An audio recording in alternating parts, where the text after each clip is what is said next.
Heute reden wir über Fahrt des Wassers, euer Affe, denn es gibt einige Änderungen an den Talenten und es gibt eine Möglichkeit, wie ihr vor dem Match noch kurzfristig herausfinden könnt, wie euer Gegner eigentlich aufgestellt ist, welche Talente er nutzt und wie ihr darauf reagieren könnt.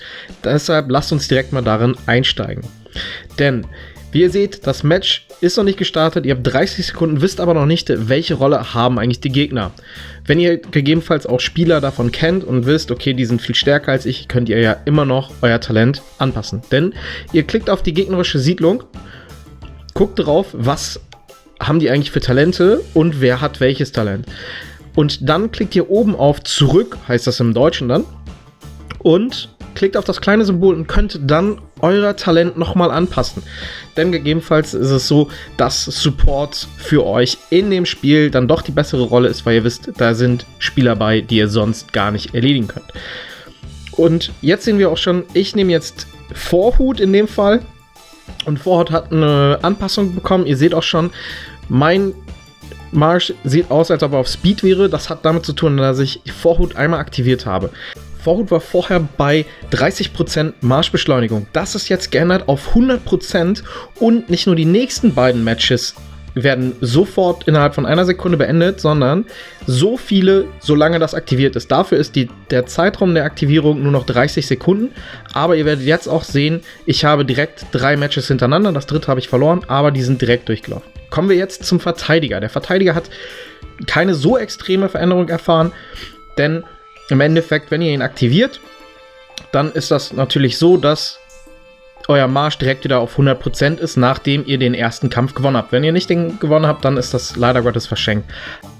Dieser Marsch dann sofort wieder zur Verfügung steht, naja, eine Sekunde müsst ihr nur warten.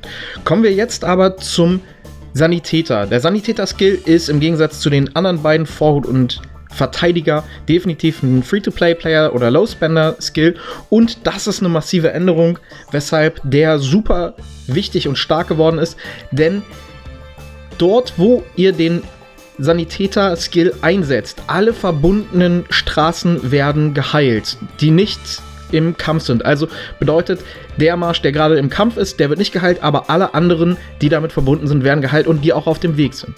Kommen wir jetzt zum Unterstützer. Unterstützer ist genauso Free-to-Play-Player Low-Spender-Skill und der hat einen massiven Boost bekommen. Denn grundsätzlich haben die 3 der 4 Skills eine Steigerung von 50 auf 70% erhalten und das ist im Sturm, Verlangsamung und Eile. Aber der Skill Hinterhalt ist der beste von denen, denn dort kann im Endeffekt ein Free-to-Play-Player genauso agieren wie ein Super Whale, denn du kannst sofort den Gegner in der Festung rauskicken. Dann haben wir noch den Speer. Der Speer-Skill ist leider Gottes reduziert worden, der funktioniert in den ersten 30 Sekunden nicht und damit hat der Nerf erfahren und ist nicht mehr so gut. Das sind die alten Skills. Die brauchen wir jetzt nicht mehr, deshalb auch durchgestrichen. Die müssen überarbeitet werden.